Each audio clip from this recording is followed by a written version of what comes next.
Okay, everybody, we are live again here for the second time. Sorry for that little hiccup, but welcome to day 5 of Free Trails Trailgating coverage of the Black Canyon Tarawera Double Golden Ticket Race weekend. This is the instant recap show from the Tarawera 102K and also a bit of the Tarawera 50K. Joining me to break everything down tonight, the Pride of Mammoth Lakes, California, Danny Moreno is here again. Danny, what's up?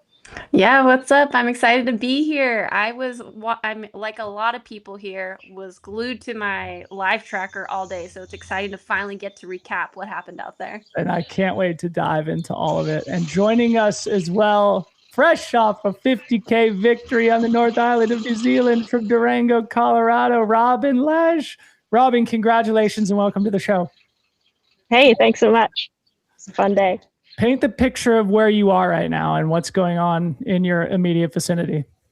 Yeah, I am 2.5K from the finish of the all distances, the 21K, the 50K, the 102K, and the 100 miler, all run the last 7K from the Redwoods aid station to the finish in downtown Rotorua.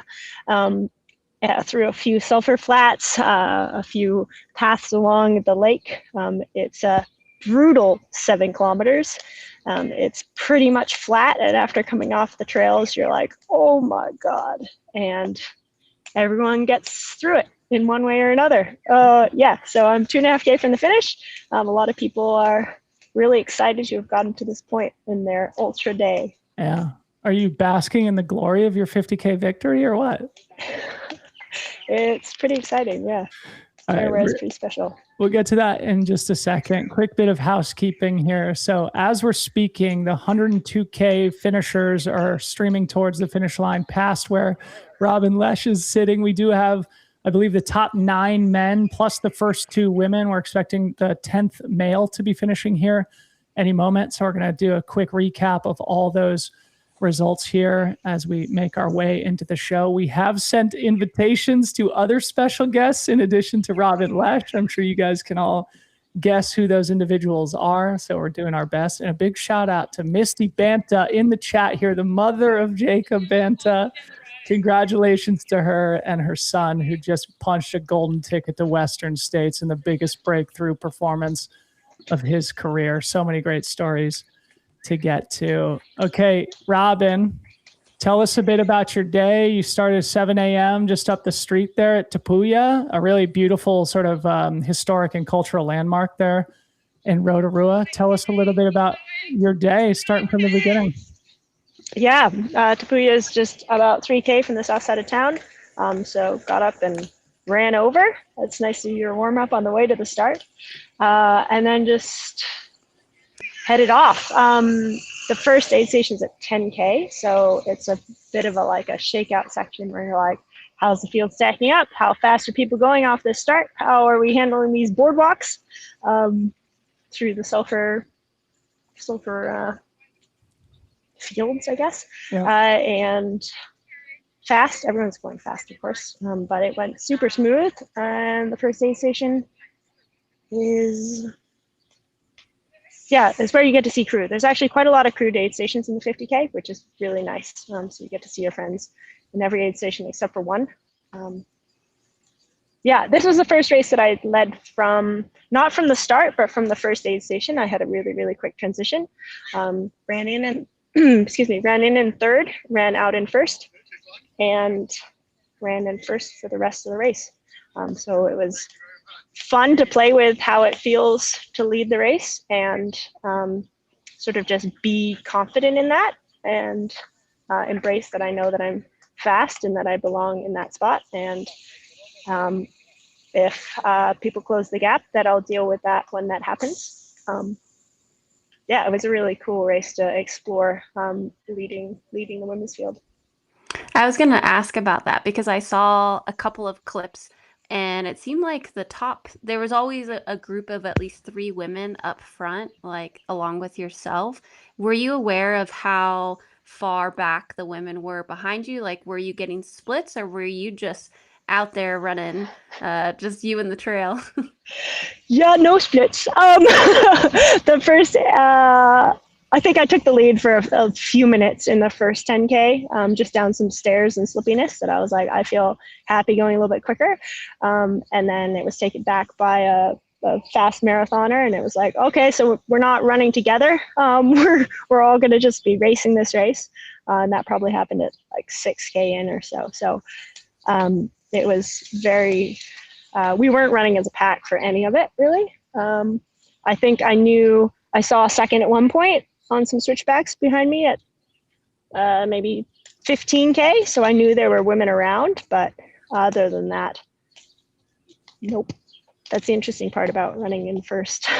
Your crew also doesn't know what the gap is recently. They haven't seen the numbers since 10K ago. So, and it was pretty close racing for probably the first half of the race.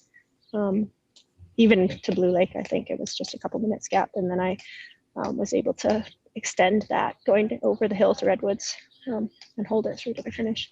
Say more about but not much info, no. Say more about the psychology, Robyn. I mean, I think that's interesting, right? You're taking the lead early and settling into the confidence that, no, I do belong up here, because I don't know, I would view this as one of, if not maybe the biggest performances of your career. So where'd you find that inner confidence? Thanks. Yeah, I think it's been building. The inner confidence has been building. I think it was also really helpful this past training block. Some of the workouts that my coach Robbie Britton sent me, are really fast. They're like 2 by 10K at marathon pace, and running down in Honoka at approximately sea level with fast shoes. I was seeing numbers that were just like extremely foreign to past self. Wow. A couple of years ago. And so just knowing that I can run numbers like paces that I'm like, holy what? And hold it for 40 minutes twice is like, yeah, I have some legs and I'm learning how to use them.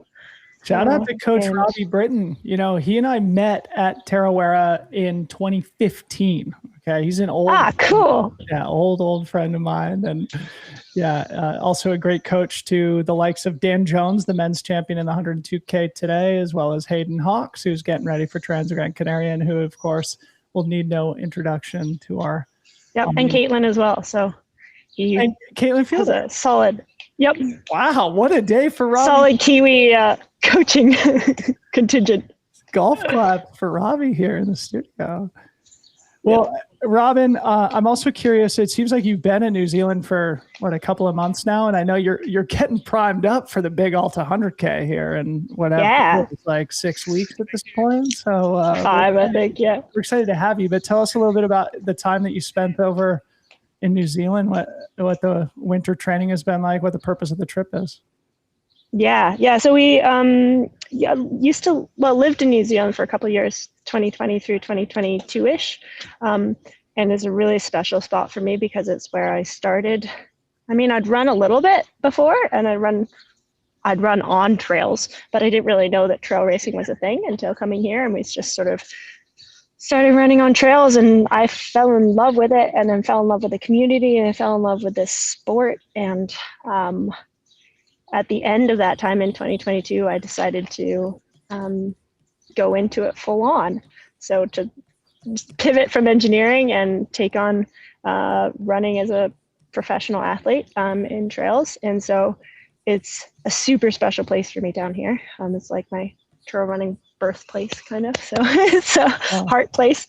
And part of that is the New Zealand community in trail running. There's a group called Wild Things that is just national. Like, it's such a small country that everybody that's racing and what's going on the other island, and it's super tight. And so we made really good friends living here, and try to come back every couple of years to spend a few months connecting with those friends and running. That's really cool. I would say running in the mountains and hills, but I always end up doing Tarawera, so it's specifically not running in the mountains and hills. But still good running. So good running. Yeah. And also congrats on taking 8 minutes off your time, like just from last year on this same course. Like, especially with the conditions this year, that has to feel good. Yeah. Like in a dry year, I'd be aiming sub 4 minus, but it was not at all dry. It was extremely wet. We went and checked out one of just to try to like dial in shoe choice late last night.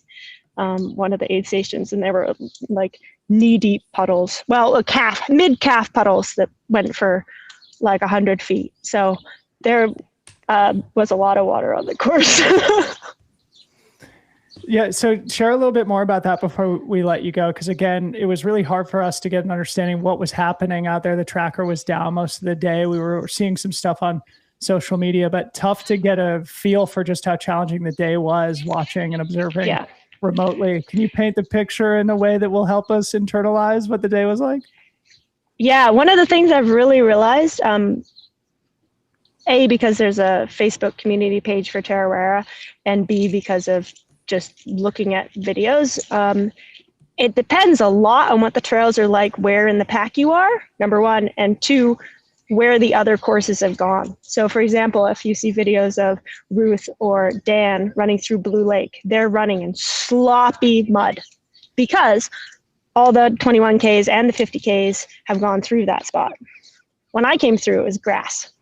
Wow. So some areas change a lot and other areas don't change so much. So there'll be bush track that gets trodden over a bunch for the mid-pack and backpack people, or for like a few laps of, or a few races that overlap.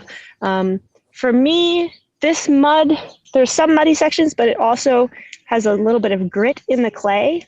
So it's not like up in Auckland where the clay is just turns into sheet ice.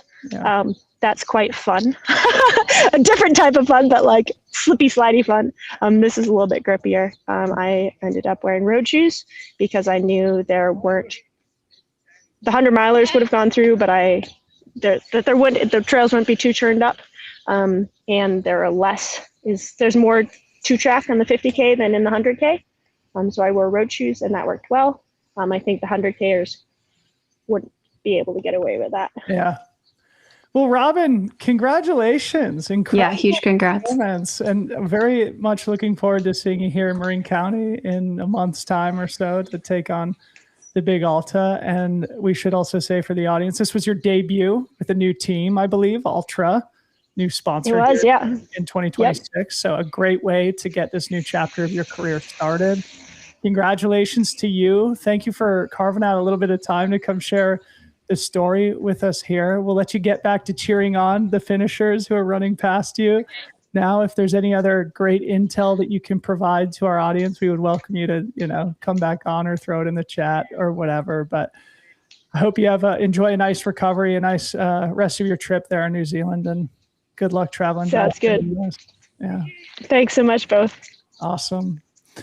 All right, folks. How about that? Women's 50K champ beaming in from the North Island. We are getting so professional with our broadcasting here at Free Trail. Danny, what do you think? Yeah, it's really interesting to hear about the conditions of the course, just because we were just seeing clips and, kind of trying to piece it together as best as we could with the weather report. So to actually hear it from someone who was like, just shoe choice, I was really curious to hear what she would end up choosing. And the fact that she chose road shoes, I was like, okay, yeah, all right. That's really helpful to know. Yeah. But yeah, super stoked for her. I mean, huge PR in tough conditions. Can't wait to see what she does the rest of the year. Yeah. Okay. So quick bit of housekeeping here before we dive into the rest of the docket. Again, this is the 5th day in a row we've been live here in the evenings covering both Black Canyon 100K and 50K, which are going to be taking place tomorrow and Sunday. And of course, Tarawera, which we're going to talk about here tonight. Our final show is going to be tomorrow. It is not going to be live because the Black Canyon 100K live stream will be going on. So we will get together and record that one and post it separately. We do love doing these things live, and we really appreciate everybody who has made a point to be here each of the last few nights. But this will be the last one that we do, and then we'll come back on Monday for our rest day live, our new Monday tradition here at Free Trail. This is also your last chance to go get your fantasy predictions in for the Black Canyon 100K. This kicks off a huge season of racing here. We're picking 10 deep at Black Canyon. Of course, we've talked about it all week already. We don't need to go into it, but it's going to be a barn burner. We can watch it all on the Mountain Outpost YouTube channel. Go pick 10 deep on fantasy.freetrail.com, and you still have an extra day to pick 5 deep for the 50K. And there's great prize packages from Free Trail and All Conditions Gear. Thank you to ACG for supporting our coverage all week. And I actually saw something cool today. The CEO of Nike, Elliot Hill, did an interview over there in Milano around the Olympics, and he was wearing an ACG jacket and said Caleb Olson's name and talked Whoa. win at Western States, the CEO of Nike, acknowledging that our sport exists. Biggest brand in the world meets the best sport in the world. Right. Yeah, it would be great to see him come to like Western States and UTMB in person this year too. Awesome. Well, again, thanks everybody for joining us here tonight. Thanks to everybody who's supporting us, on the stream, in the chat, and behind the scenes. Ethan, Travis, Ryan, etc. Ryan's clipping bangers at the finish line right now. We're going to try and get some of those into the show later. Launching into the 100K, which is of course going to be the focus of our show here tonight. Top line story: the Kiwis hold serve on home turf again. Dan Jones, the Four-Peat, Ruth Croft, one of the greatest to ever do it. Danny, top line reactions to the repeat champions again? Not surprised. I always would love to be surprised. But yeah, just being repeat champions once again. Dan Jones seemed to appear, from what I could kind of piece together, take the reins of the race from the get-go. I was also curious, both of them were running quite light, like both wearing belts most of the day. That's probably a testament to a lot of the aid stations. But yeah, they know what they're dealing with when it comes to the various weather patterns they can get there. And on Ruth's end, she actually raced more conservatively to start. Again, just trying to piecemeal what I could find out there on social media. And then once she was in the lead, she was in the lead. So yeah, I mean, congrats to both of them for repeating, and it almost becomes like defend your own turf at this point. Like, we welcome any challengers for the foreseeable future. So that's pretty cool. Yeah. So 4 in a row for Dan, and I believe it was the 4th victory for Ruth and the 3rd in a row for her. So a 3-peat and a 4-peat. Kiwis hold serve. And Dan Jones, man, I mean, 4 in a row. And I think one thing that's wild, so he ran 7:31 this year. It was 7:17 last year. So he was 14 minutes slower. We'll do the same sort of comparison with Ruth here in a second. But Ethan, if you don't mind just pulling up that graphic with the men's top 10, we can really get a glimpse into. Thank you for that, Ethan. So, I mean, look at margin of victory at the end, 26 minutes for Dan Jones. We talked earlier in the week, Danny, I'm pretty sure you were on the show, where I made the comment that I feel like Dan was maybe a little bit too fit in February last year. And then he got 5th place at Western States again, which is a great performance, but certainly he is desperately knocking on the door of a podium or a Cougar trophy at Western States. And certainly he has all the talent to do so. I mean, it was a slower day, but a tougher day, probably an on-par performance to last year. Dan Jones didn't come in less fit this year, is sort of the point I'm trying to make here. Yeah, definitely. It'd be interesting to compare the depth of the fields from last year to this year. But yeah, Dan doesn't take his foot off the pedal. That is very clear until he crosses that finish line, which is really exciting to see. Yeah, and so where you said Ruth took more of a conservative strategy here this year, which I did see reported there on social media. Again, it was hard for us to get a deep understanding of really how the tactics played out. And we do hope to get Ryan Thrower on the horn here, who is following the front of the race throughout the day. He's actually taken photos and videos at the finish line now, but we do expect him to jump on because it'll be great to get a first-person perspective. But it seemed like Dan sort of took control pretty early. You know, the gap was, I think, like 7 minutes by, 50K in. It only grew from there. Took control of the race, sort of in control, start to finish, won by a very significant, very convincing 26-minute margin. Like he was finished by the time the other guys went through the last aid station, basically. So won by a couple of miles. Great performance. Yeah. There is a comment in the chat, which I agree with, that we would love to see Dan at Black Canyon one day. I get why it's tough because, it's his home country. This is where he grew up. He probably wants to defend that Pete title, but it would definitely be great to see his speed on the Black Canyon trails. Just, switch it up maybe next year. See what you could do there. How about this? Robyn Lesh is in the chat right now giving us her perspective on how it played out also. And we're going to get to the Ruth versus Caitlyn duel because that was also very entertaining on the women's side. While we have the men's results up here, let's just tick through this for the audience here and give some love to these great top 10 performers. In second place, one of the stories of the day, Marin County's own, Mill Valley's own Jacob Banta, a member of sort of the extended San Francisco running company community, somebody who cuts his teeth on Mount Tam and the surrounding beautiful areas here. And it's actually the type of terrain that really does simulate and mimic the terrain at Tarawera. So it was a great place for him to get that specific training. He was 7th place here at Tarawera last year. Massive breakthrough here in 2026 to get a golden ticket. Somebody who I'm sure the vast majority of our audience has never heard of. Again, we talked about this with Black Canyon last night about how there's always sort of somebody who comes through surprises. Seems like Jacob Banta is that character here, though, at Tarawera.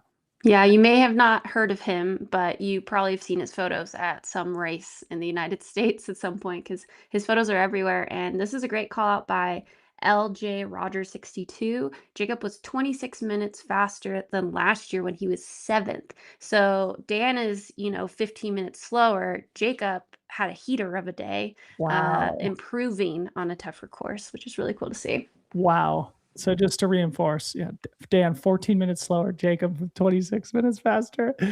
Hey, Ethan, actually, before we come back to this top 10 list, maybe bring up that screen cap that I sent of Jacob's recent results just to give the listeners a little bit more of a sense of his racing history in the last 12 months. So I just took a quick screen cap off Ultra Sign up here, and you'll see the first result at the bottom is Tarawera from last year. 8:23 finishing time, again 7:57 this year, 7th place. And then he just raced around the California, Nevada area at the Lake Sonoma in April last year, then Silver State in June, the California Fall Classic last fall in October. Quad Dipsy, he was 2nd behind Nick Handel there, a distant 2nd behind Nick Handel. We'll talk about Nick here in a second because those two guys kept the SFRC group chat alive and also stressed for most of the afternoon here today. But a great performance at Quad Dipsy last fall for Jacob Banta. And then it looks like he started the season with a little rust buster at the No Hands Trail Run up in Auburn, a good little test piece before going to New Zealand to rip 100K here today. I have sent the link to the live stream to Jacob Banta, so we could be surprised with his presence here at some point before the show's over. Misty Banta, you got to put the pressure on your son if you're still here. Yeah, give your son a call.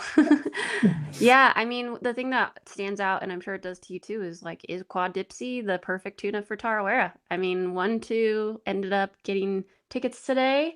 Or unless actually the 3rd place male, did he end up taking the ticket, Max? Yes, he did.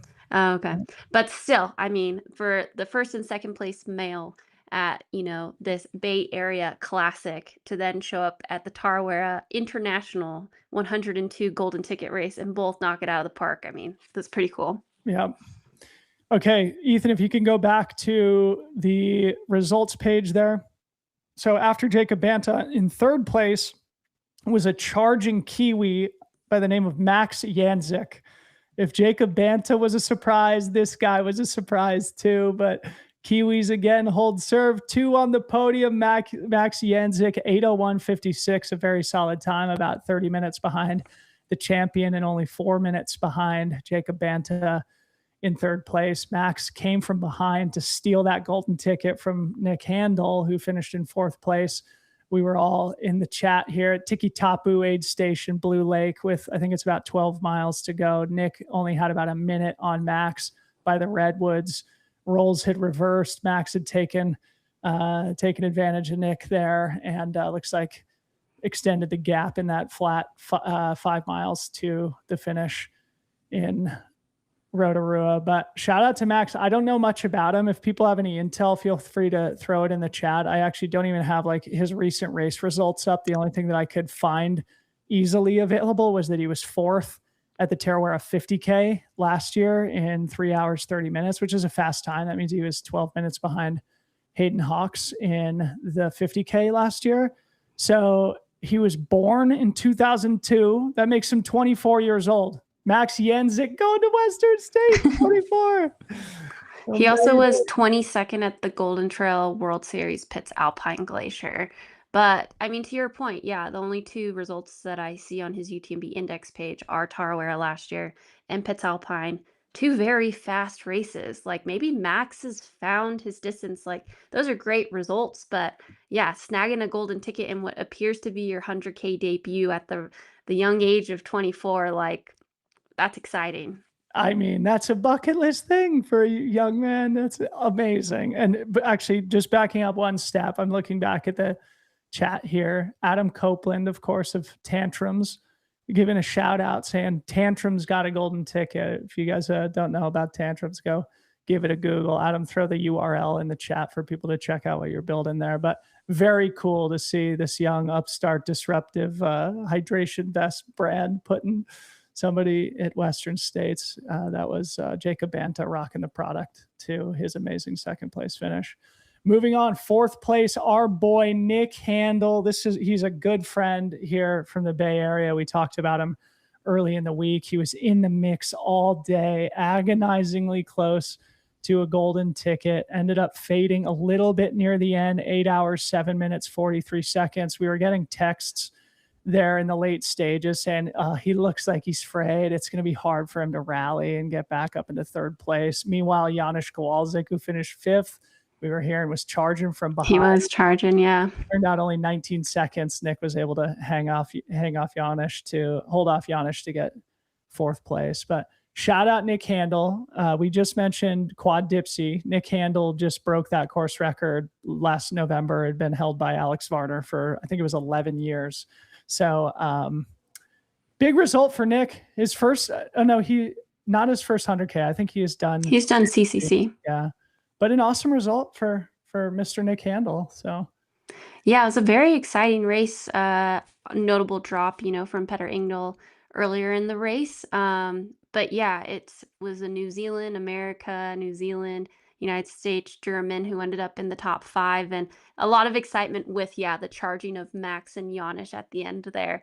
I am so curious. I wish Jacob or Nick was here just to ask them, like, were they scheming? Were they pulling our legs? Like, we're just gonna tear up Tarawera. Yeah. People aren't gonna see it coming. I mean, you guys there local, I'm sure you saw it coming, but when you look at, you're like Quad Dipsy to Tarawera, like I'm gonna scratch my head a little bit about that, and you're like, it's the perfect pipeline. Yeah. It turns out.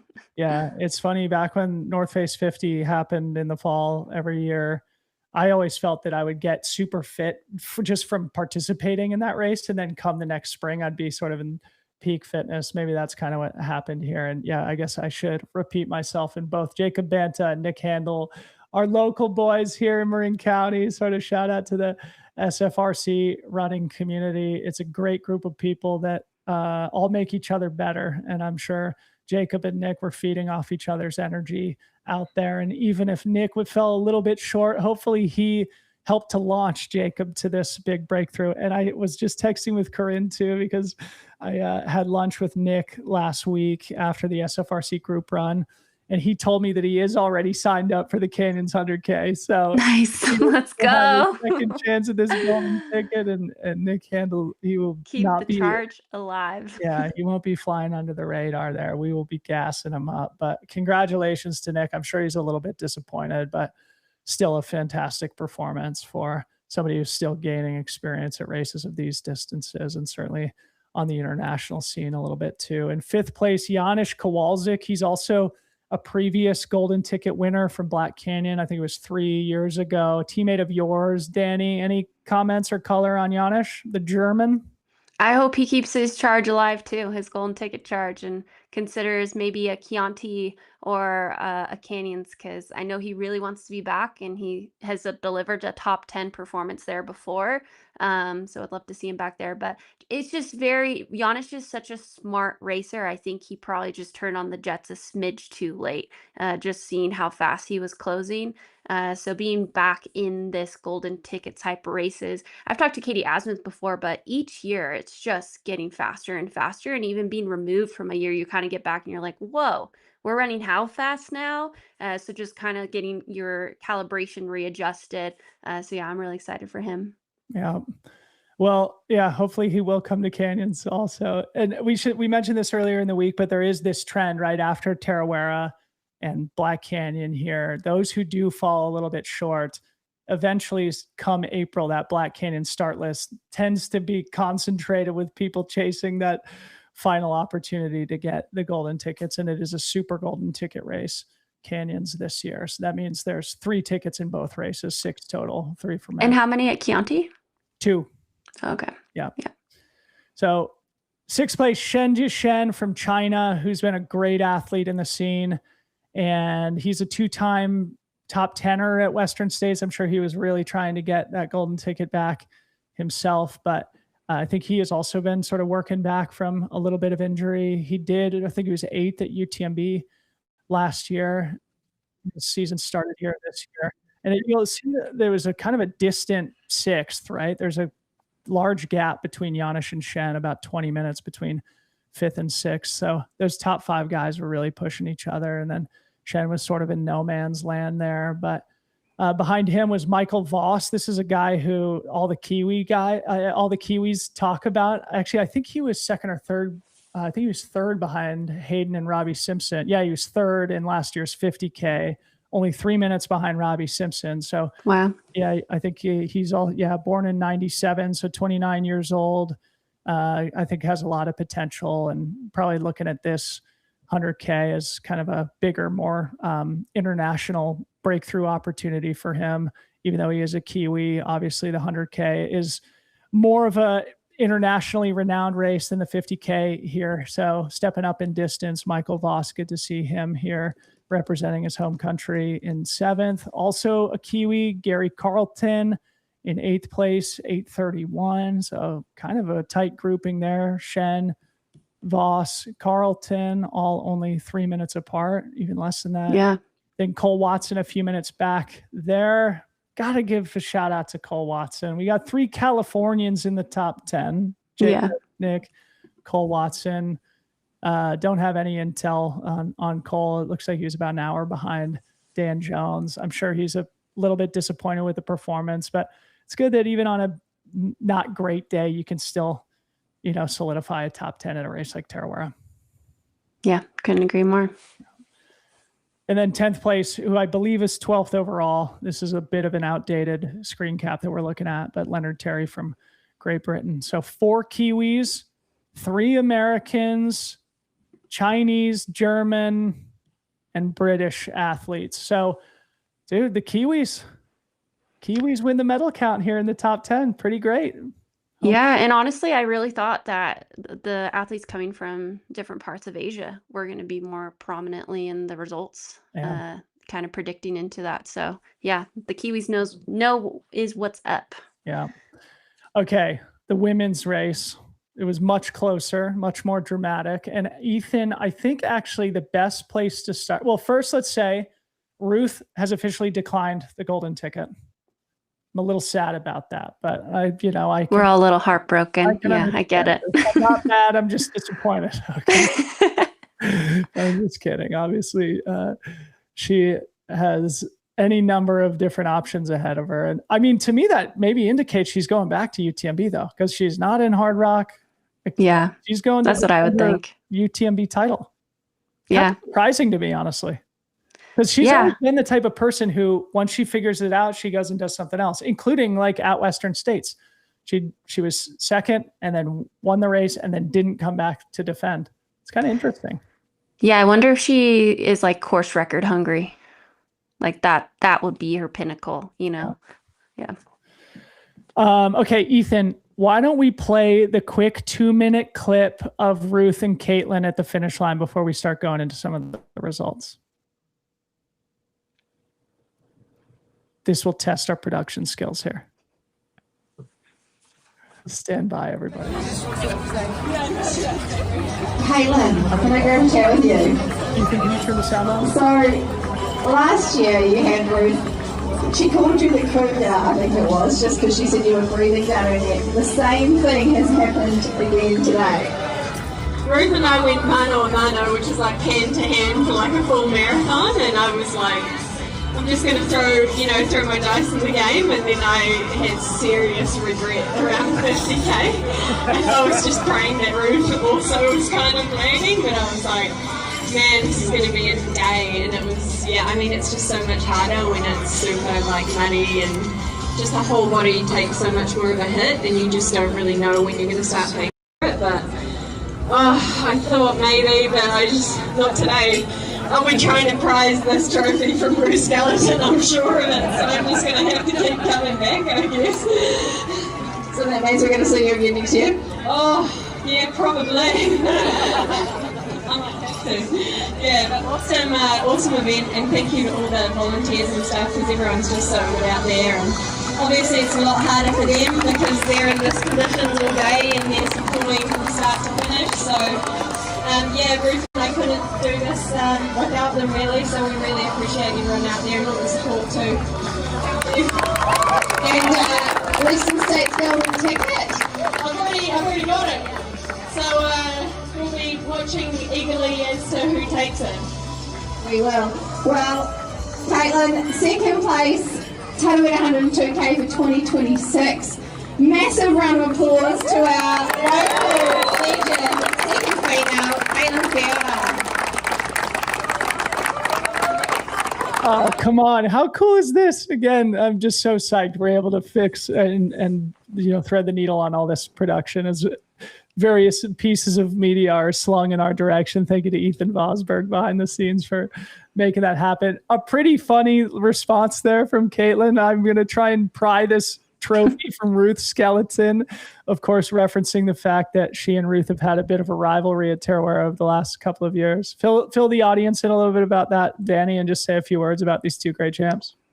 Yeah, I just think they both are, New Zealand's pride and joy. Like, they are two of their top athletes, and having them go head to head is pretty exciting year after year. And also they're just like great friends of each other with our Adidas team. They're great women, always rooting for everybody else. And so I think when there's like a special connection that happens when one of your competitors is also like one of your best friends, and you're just trying to get the most out of each other. And, Ruth got her again this time, but never count Caitlyn out. I mean, last year, Ruth was ahead by roughly 6 minutes, this year 4 minutes. So Caitlyn keeps chipping away. And it's just really cool because they both have different goals this year. Like, Caitlyn is really all in on Western States. Ruth appears to be, we won't quote her at this point, to be all in on UTMB, but to both be able to start in their home country the year off with another battle with each other and just like get the most out of each other. I just think it's really, really special. But yeah, Caitlyn is just Caitlyn, and she's hilarious and always has something funny to say. So I'm glad they were able to throw a mic on her right after the race and just show people like she is like that 100% of the time. Like, she doesn't have to turn it on. She was just born like that. The Aussies and Kiwis just have such great sense of humor, and they're such great competitors and always have good sportsmanship too. Of course, I'm sure Caitlyn did her best to try and vanquish the champion of Ruth Croft, but who still had the camaraderie and sportsmanly spirit to kind of joke about it at the finish line in a way that, Ruth appreciated too. And it's just awesome, and great performances from both. So actually, we should do the same thing. And first of all, Jacob Banta is in the chat here. Jacob, check your texts, buddy. I sent you a link, and we want to get you on the show. Just stick on your phone. You're going to hear from somebody who will send you the right link. Okay, Jacob, we need you on the show here. We're not going to close down until we get that golden ticket exclusive interview here. We want to hear from you. Okay, so let's look at the women's results and do the same thing that we did with the men. So Ruth, I can't really see her official finishing time on screen, but I have it on my computer here, 8:41.11. She ran 8:24 last year, so also 17 minutes slower. Wasn't that the exact margin for Dan? Almost right on the nail, like 1 or 2 minutes. Yeah. 14 minutes slower for Dan, 17 minutes slower for Ruth. So again, it was a slightly harder course by the race's description, and obviously very challenging weather conditions. So again, like I would say comparable type performance, but slower on the day. Caitlyn, 4 minutes back. Freaking great run for her, 8:45. Let's see what Caitlyn ran last year too, just to do that for fun. I guess it's got to be. It was like 5-ish, 6-ish minutes back. So slight improvement. Anyway, very, very cool and tight racing there for first and second again. But again, the Kiwis hold serve, right? So 2 Kiwis in the podium for both the men and the women, with Dan Jones and Max Yanzic and Ruth Croft and Caitlyn Fielder. And then, similar to Jacob Banta, one of the kind of, I don't know, you could call it one of the surprises of the day, Honoka Akiyama was out front, Japanese athlete. You talked about Honoka, I believe, on our preview show a couple of days ago. Share a little bit about what you said there and any comments you have on her performance today. Yeah, I'll just reiterate what I said on the preview show. And it's like she got 12th at the Long Trail World Championships end of last year, and she was 9th in the Long Trail Champs in Innsbruck. And as we know, those world championships, especially the last 2 years in particular, have been insanely deep. So to be able to crack a top 10, top 15 in either of those shows you are a competitor. I think it was just a question of, those are both technical, semi-technical, like how does that then translate over to a really fast race? But yeah, it was really cool to see her take it out and set the pace, showing that she's a fierce competitor. So huge congrats to Honoka. Yep, and she accepted a golden ticket to She did. Oh, that's so exciting. Hiroki Kai, another great Japanese athlete, got a golden ticket at Tarawera last year. So the second year in a row, a Japanese athlete has punched a golden ticket to Western States here at Tarawera. One of the things we talked about in our preview show, Danny, is how Tarawera gives the Asian continent an easier opportunity to compete for these golden tickets rather than trying to go to Black Canyon or Chianti or even canyons later in the spring. So it's good to see that pay off for Honoka Akiyama, who had to make that trip from Japan. And 4th place in Aussie, the top-ranked Aussie, Holly Ranson, got the last golden ticket, narrowly edging out Katie Asmuth, who was in 5th place. But Holly Ranson, 9:17:50. Don't know much about her. Do you have any intel on Holly, Danny? She was 8th here last year, is what I got. So has experience on the trail, or on this course in particular. And if I were to guess, let me just check this really quick. Okay, no, that I was thinking about the sprint finish. So she was just a bit behind that sprint finish last year that ultimately decided who got the golden ticket. But yeah, congrats for Holly coming back, rallying, returning to the race, and earning that ticket spot, that last ticket spot. So she accepted it? She accepted it. Yeah. Nice. According to Ryan, who is at the finish line. I think we are going to try and get Ryan on the show here in a little bit. Well, it's really exciting because I know like they expanded the golden ticket races to be more international for exactly this reason. Yeah. Now we have a Japanese woman and an Australian woman, which is cool. Yeah. Oh, Jacob's here. Nice. All right. Jacob is here. So we're going to come back to the women here in just a second, and you'll see that we're looking at the live race tracker here. So we only have 4 women in. So hopefully by the end of the show, we'll be able to wrap up with the official top 10 results for the women as well. Meanwhile, here on the show, the golden ticket winner, 2nd place in Tarawera, the pride of Mill Valley and SFRC, Jacob Banta. Bro, you did it, man. Welcome to the show. Thanks, Dylan. So stoked to be here. Dude, your mom's in the chat too. She's got to be so proud. My number 1 fan from the start. Yes, dude. My only fan, but she's the best. Love you, Mom. Love you, Mom. All right, Misty. I'm sure she's getting misty-eyed. I'm almost getting misty-eyed here in the studio, bro.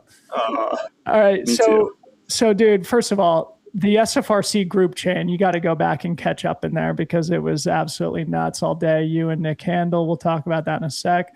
You were 7th place here last year. Danny was just making the comment that Dan Jones was 14 minutes slower on this course this year. You were 26 minutes faster, bro. Tell us about what led to this massive breakthrough for you. Yeah, I mean, I think it's a combination of things, but I think the main factor is working with my coach Rick this last year. Just kind of taking all the thinking off the plate, so he just tells me what to do, and I just do exactly what he says.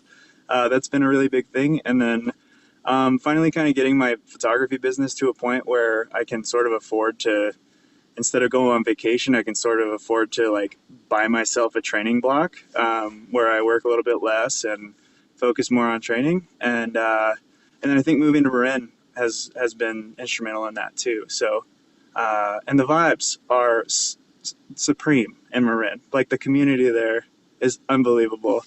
So I always have people to run with and train with, and it's so much fun. Dude, when you get home, we got to put some miles in together because I need you to help whip me back into shape. Boy, you inspired You got it, me buddy. today. You inspired me today. Danny, what questions do you have here for our golden ticket winner? Well, I thought that was just so quick. You kind of like explained it in a life map sort of way that I feel that other people who are currently in the hustle of life, pursuing like a professional career can be like, okay, how can I make this happen? So I just think that's really cool. So big kudos to you. What I'm curious about is, was this a goal after Tarawera last year, or when did it reemerge that you wanted to sign up and try and pursue getting a gold ticket at this race in particular?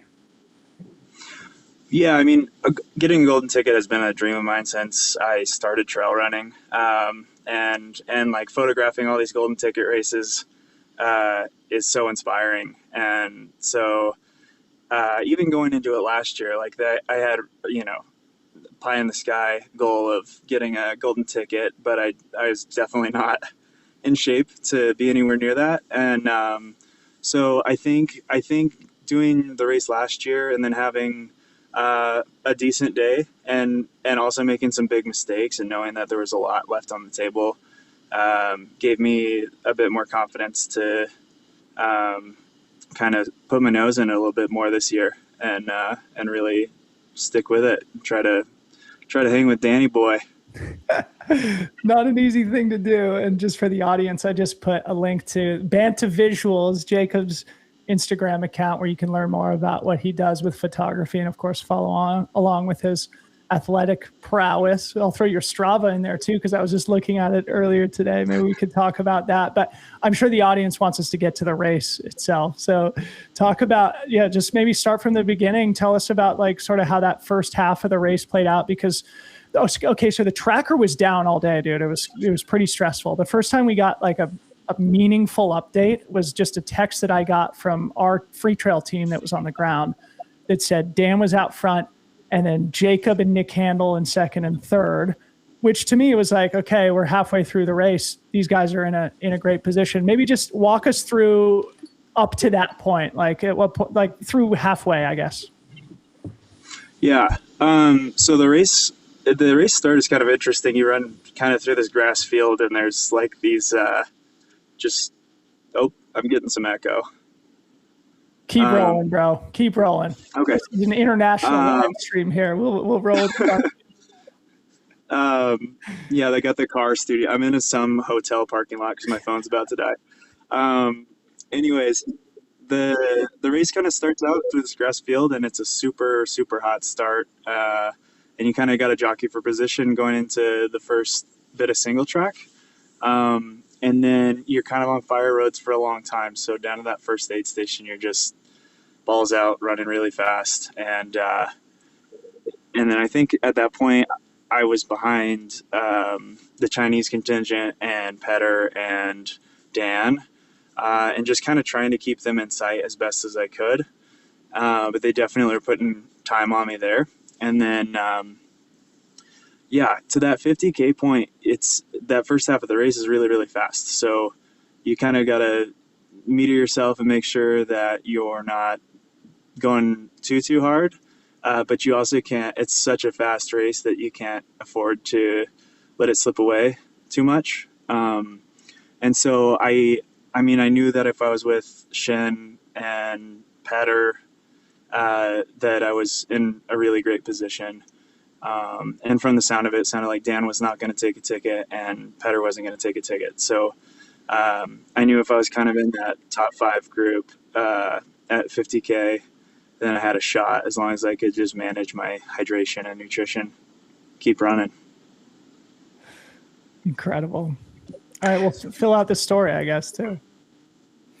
Well, eventually it became, okay, Dan's got a meaningful separation, but it wasn't until Tiki Tapu, Blue Lake, where I think you ended up getting 4 minutes on Nick. Maybe it was Miller Road, so 80K, something like that. I don't know if you were getting updates from the field, but eventually you found yourself alone in second place. What's the psychology there? Because you know what's on the line. Yeah, I mean, it's funny. I was running next to Ryan for a second, and I looked at him and said, like, these guys are really good. I think I made a big mistake. And so I think it felt a little bit surreal, just like seeing those guys and being in a race with them. And then I think, like, just slowly you could kind of see where. Oh no! Oh, we dropped it. Okay. Stand by, everybody. Riveting. Yeah. Hopefully Cliffhanger. His phone probably died. He insinuated, but hopefully he can jump back on. Misty, continue to let him know that we're ready for him whenever he can get back on. Anyway, so cool we could get him on. Yeah, that was really, really cool. Yeah, it's cool to just hear from himself, how the race was developing. So okay, it sounds like Ethan actually has his Strava up, so we might as well just take a peek at this real quick. See if we can't kill a minute or two before he gets back on. Okay, so here's the activity from Jacob Banta's Strava. 64 miles, so it measured a little bit long again this year, 7,500 feet of climbing, 7:22 pace for Jacob Banta. Awesome. Maybe somebody could grab the link to his actual account too and throw it in the chat.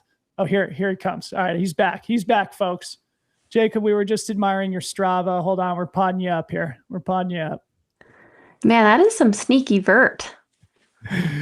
I just have to say, like, this is so fun for me. It's like we're in like a real sports ESPN studio show here. We're rolling with the punches when the technology collapses, but we've got superstar athletes here to share the story. Anyway, you left us with a cliffhanger. You were describing when you moved into second place. Sorry, Dylan. I missed that whole whatever you just said. I couldn't hear you. All right. So here's what just happened. You dropped off. Then we pulled up your Strava and started talking about it while we were waiting for you to come back on. But when you dropped off, you were describing the moment where you moved into second place, and would love to get a sense of what it looked and felt like, and what was going through your head, knowing the consequences attached to the position you were holding. Yeah, I mean, I think again, it's kind of that balance. Like Patter was in second at that point, and it felt like kind of a ballsy move to move past him that early. I think it was maybe 24 miles.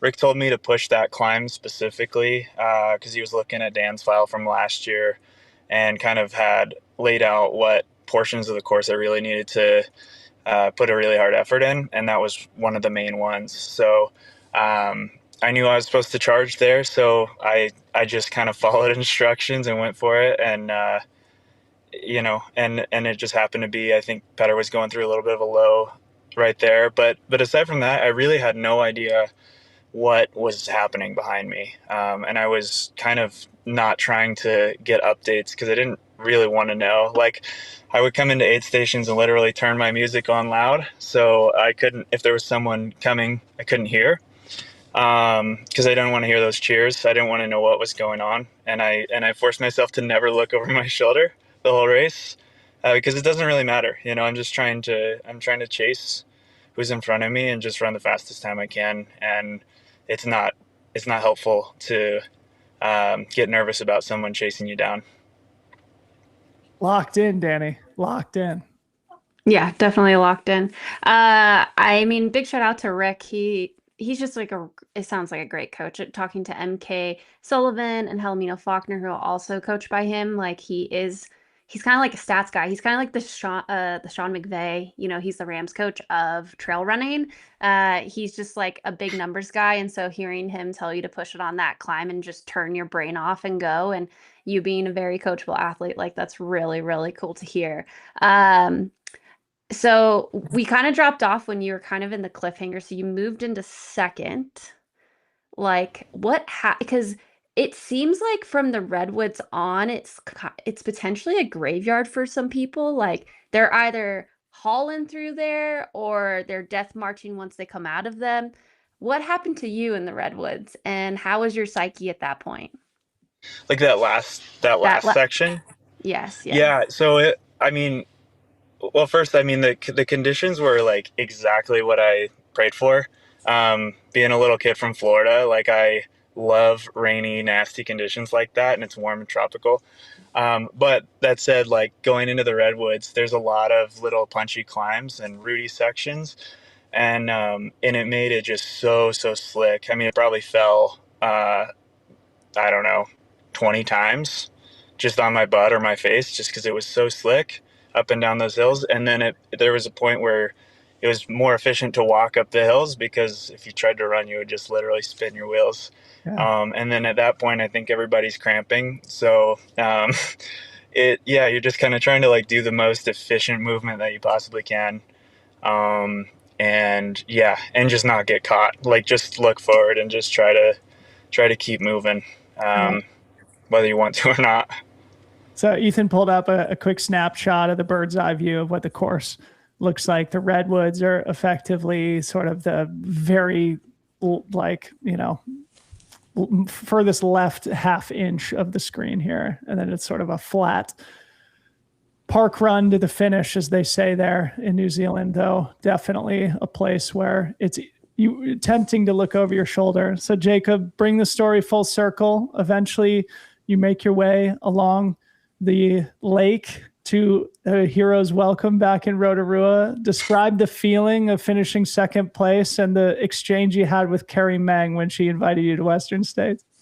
Oh, such a dream. I don't know. I mean, it feels surreal. I'm just a guy. I'm a camera guy, and like I like jogging, and it's crazy, like that anybody can kind of like set aside some time and work hard and do it. And it feels really like, it just feels so freaking grateful for like everybody who loves me and supports me. And it feels super validating to just kind of like get a solid result under my belt. And I don't know, like I mean I've dreamt that moment over and over and over, and just visualized it, and it came to fruition. So just overwhelming and like so much stoke. So happy. Bro, it feels so genuine. I'm sure Danny can feel it also, just the sincerity of the moment. I hope you take time to really soak it in and appreciate it, because it was very well earned, man. Well executed. A lot of hard work went into it, and now you got 4 months. You could pack it in for a little bit, rest and recover, and then start really putting your foot on the gas pedal to prepare for Western States. Maybe we could let you go with sort of, in an ideal world, understanding that you're just recovering from this really important accomplishment, what the next 4 months look like for you, whether or not, you anticipate competing again between now and Western States, understanding that this is on very short notice for what just happened today. Yeah. I mean, I at this point, I don't have a sponsor, so I definitely, like, I'm going into the summer season, so I definitely am going to have to pick up work. I'm shooting a lot of the UTMB North America stuff.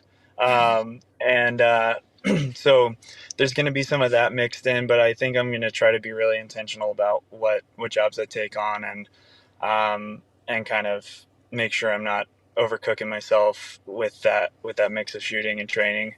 Yeah. 'Cause what a dream. I mean, it's, like I don't even know what to say. All right. Well, I'm going to talk to Rick and see what he wants me to do. Yeah. I don't imagine anything too big between now and then, but probably some shorter fun stuff. And I'm running the Marin Mile on May 5th or something like that, which is Cinco de Mayo. Nice. Yeah. I have a quick question, since you are unsponsored, and it's always fun to hear like what people choose when you have all the options. So what shoes did you end up going with? I wore the Hoka Tecton X2. The older one, I just prefer that upper over the newer one. And then just a mix of like this great Solomon shirt, just like whatever was most comfortable and kind of made sense for conditions. Cool. John G. Oh, we lost him again. All right, we'll come back to him. But that's unbelievable. And I loved his answer about, what it felt like to get this opportunity. I mean, this is sports, man. This is why sports are the greatest thing ever, because you have these life-changing days that you'll never forget. And for Jacob to be able to have that and to be able to chat with him right afterwards, super, super special for us here at Free Trail, myself and Danny. Hopefully we can get him back. If not, no big deal. We will do something longer form with him as soon as the occasion makes itself available. Coming back to the women's results here before we start winding down. And I also noticed Ryan Throwers in the chat. I would love to share some of the great nice that we got from the finish line with the top finishers and golden ticket recipients if we can. Misty Banta in the chat. That's my boy. Genuinely grateful for all the support and love that truly carried him through. Thank you, everyone. Thank you, Misty, for being here and for helping us share Jacob's story a little bit. All right, back to the women's race. Looks like we've had 2 finishes since we last checked in. Katie Asmuth comes in on her 40th birthday. Happy birthday, Katie. 5th place. Solid result for her, right?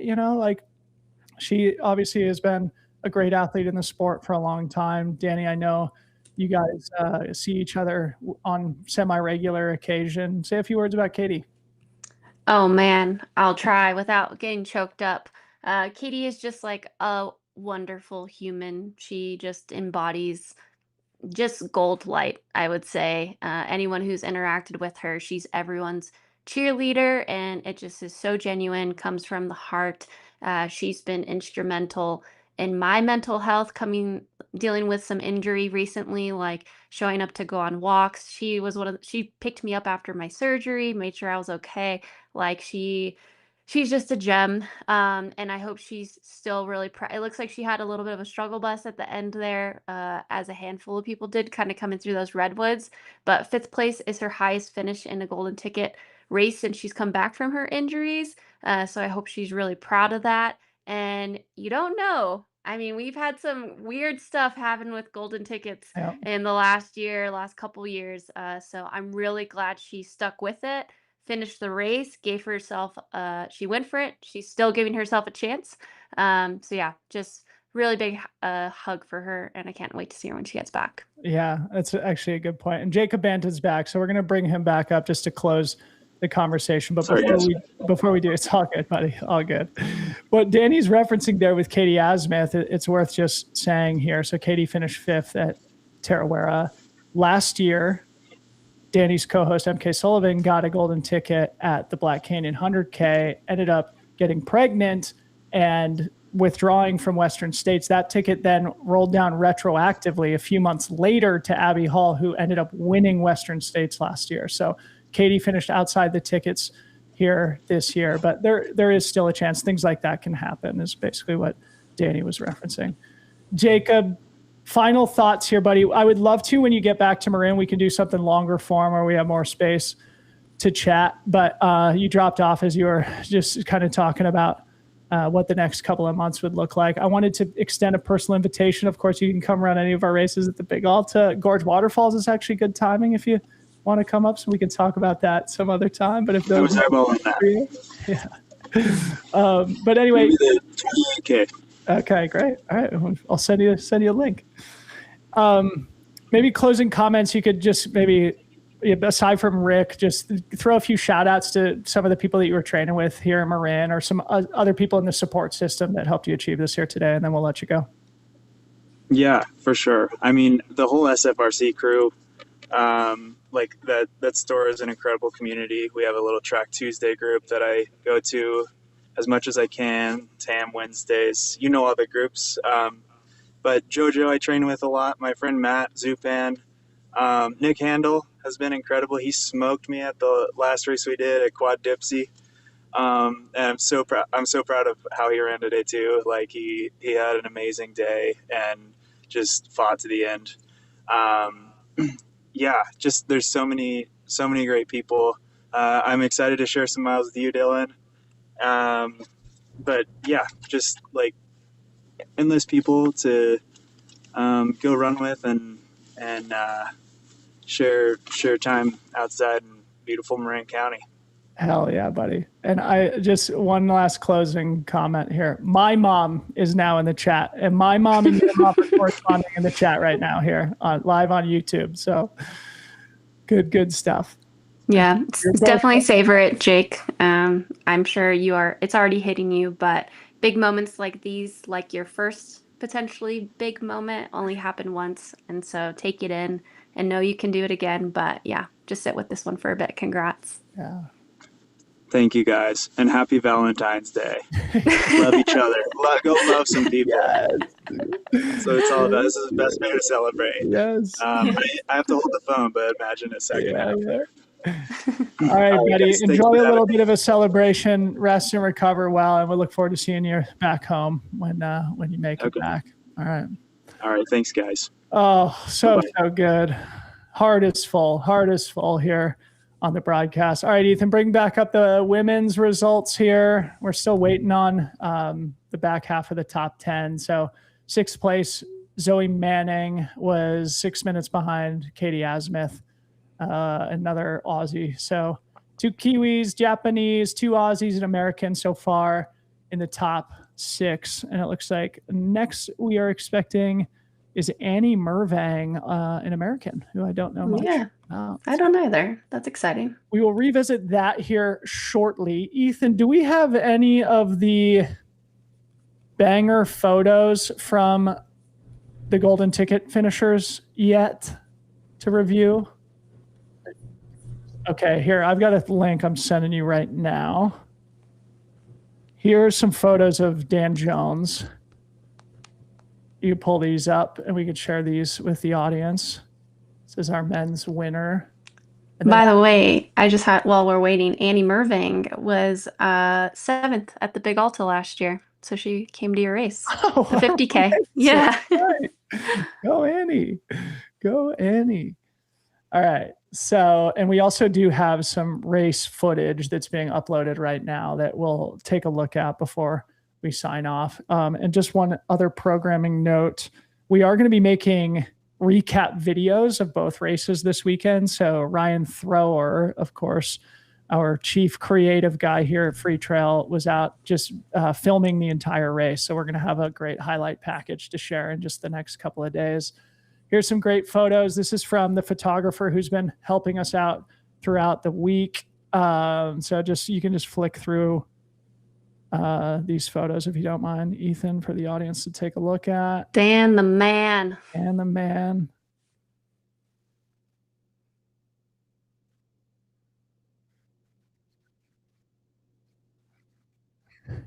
Sorry guys, we're doing the best we can here. Which I hope you guys have noticed the new Adidas kits. They're pretty sharp. Yeah, they do look pretty nice. So let me just paint the picture here for the audience. So when you win Tarawera, you cross the finish line and you're greeted by Maori dancers. So, of course, the indigenous culture in New Zealand is very powerful, something they take a lot of pride in. We've posted a couple of things here this week and in years past to try and give people a sense of what it's like. But at the finish line, you're greeted by a ceremonial welcoming. The champion is, and they do the dance and that sort of chanting. It's difficult to describe, but it's a powerful and important moment, especially for the Kiwi runners there. So 4th year in a row that Dan was greeted by that. And we have a great photo of Dan in this exact same position from last year, his hands behind his back in respect for those that are greeting him at the finish line there. It's a really cool and rich cultural experience there at Tarawera. And the same thing obviously is true with Ruth Croft, the women's champion. Okay, Ryan Thrower says that the video is in the drive, Ethan, so we can take a look at some of his footage. but he says don't play the audio, which I think is probably just to save our audience's ears. Stand by to our viewers here. This will maybe be the last thing we do before we wind down here this evening. It's so cool. I mean, this is the reason why this is my bucket list. I just have to imagine how powerful that must feel to like cross the finish line and to be immediately brought into like a bird's eye view of the world, like taken from yourself. Because like when you finish, you're often thinking of yourself. And so, that's just so special. Yeah. Yeah, I've been able to do the race. I've done the 100K twice and the 50K once, and both times got the Haka celebration at the finish line of the 100K. And they do it also at the start of the race too. It's great. Everybody's quiet. Everybody's just like taking in this, what feels like a really profound and important gesture from the local community. And it's, again, like kind of in the spirit of trail running too. Just like, we are here to participate with this landscape, to enjoy our day out here. And thank you for welcoming us to go and recreate on this land here today. It's a beautiful frame of mind to go into any type of race with. And there's Dan Jones, an absolute savage of an athlete. How do you feel about his prospects at Western States this year? It's like, it's only a matter of time before. I think it's a matter of time. And I think this year, I haven't been able to check in with him again, but I think he's really toned down his calendar prior to Western States. I think the last couple of years he's felt he's tried to pack a little bit too much in. And so I'm excited to see what that will look like for him come June. Yeah. So he has been top 10 the last 3 years, 5th place, 4th place, 5th place at Western States. He's obviously got all the talent necessary to win, or at least bump himself up one more step into that podium position. He is also a relatively new dad.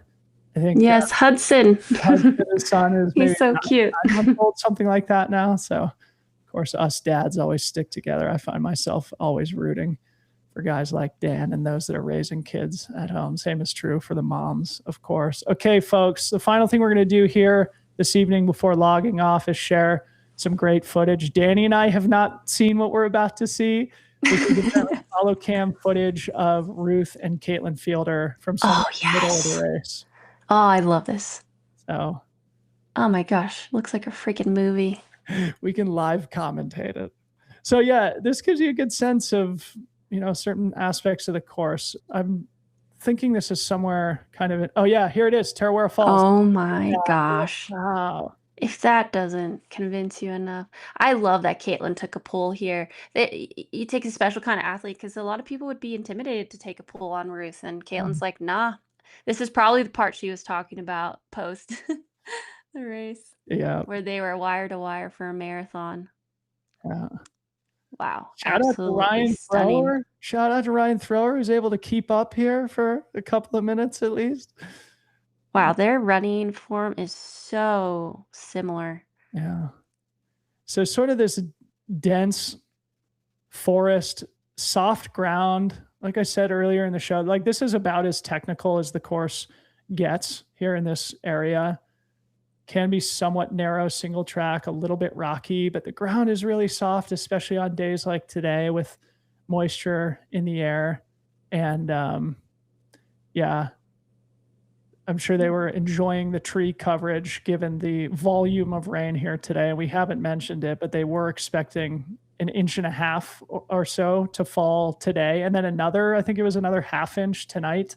So those that are out for the duration, the back of the packers for the 100K and especially the 100 milers for sure are going to be very, very wet by the time they make their way back to Rotorua before I think the rain finally abates sometime. Yeah. Robyn Lesh, our women's 50K champion, had mentioned in some points it was shin deep. The puddles you'd step in. Yeah. Wow. Can we all just appreciate how fast these women are moving at the 100K distance? Like, they are moving so fast, especially considering how windy it is. Yeah. Yeah. And it's an interesting just from like a race dynamic standpoint too. They're teammates, they're both friends, they're both Kiwis. They know this course, they know the terrain. And so you can work together at this point. I'm not exactly sure where this clip is from, but it could be that it's maybe not long after they got separation from Honoka, or it could be as they're still chasing her down, but working together sort of a little bit as a team out on the trail certainly can be advantageous rather than kind of being in no man's land and having to do all that work on your own. Definitely 100% agree with that. And it's just so cool. Like, big thanks to Ryan Thrower, because a lot of times we don't see stuff like this. We hear about it afterwards, but getting to actually put eyes on it is truly something to be thankful for. So thank you, Ryan. Yeah. Okay. I think that's enough, Ethan.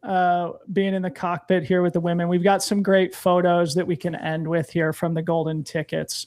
Then we'll send everybody off on their Friday night. Can never get tired of golden tickets. Stoke.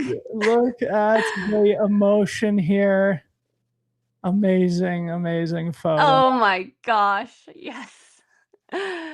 Amazing. So frothed. Wow. Oh my goodness. So that is Honoka Akiyama. The first photo was, and this is Holly Ranson, Australian. Finishing The huge fourth smiles place. are so contagious. Yeah. Huge congrats to them. I don't know if either of them has run Western States before, so if this is their debuts, that's really exciting. It must be for both of them. Must be. Okay.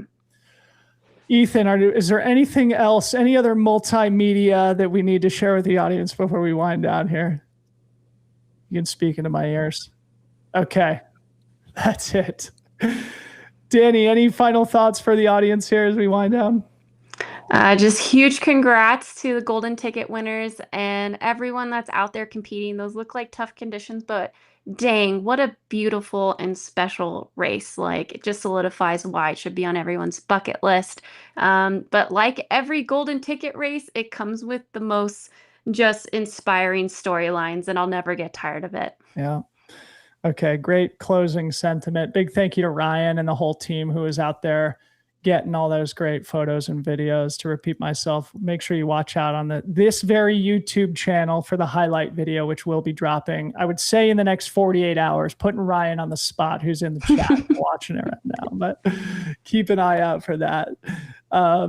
Also, subscribe to the channel while you're here as we wind down. We super appreciate it. This is the last of our live shows here this week. Again, tomorrow's show will be the instant recap from Black Canyon, but it will not be live. We will be back on Monday evening. I'm hoping that show is going to be sort of instant interviews, or I guess not instant, but slightly delayed interviews with some of the top athletes from Black Canyon, maybe both the 100K and the 50K. So stay tuned for that. Again, final opportunity to go play fantasy for Black Canyon 100K starts at 7 a.m. local time, Arizona time tomorrow. So only a few hours left to get those fantasy picks and go 10 deep on fantasy.freetrail.com.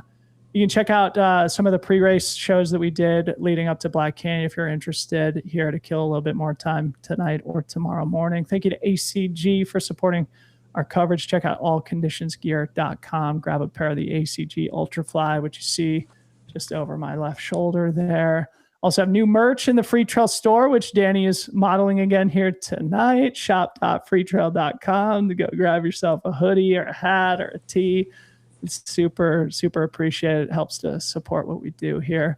Thank you to the whole team. Ryan Thrower, Travis Longcar, Ethan Bosberg Productions on the ones and twos, doing amazing work producing all these shows here this week. And of course, our amazing co-hosts, Danny Moreno, MK Sullivan, Tim Tollefson, Corinne Malcolm was on earlier. We're just getting started, folks. Just getting started. It's the second week of February. We're just getting started. Literally and figuratively. We will see everybody on the live stream at Black Canyon tomorrow in the chat. We will definitely be watching it all day, and then we'll be back to break everything down tomorrow evening, and we can't wait to do it again. Thanks, everybody, for watching. For Danny Moreno, I'm Debo. Peace out. Bye.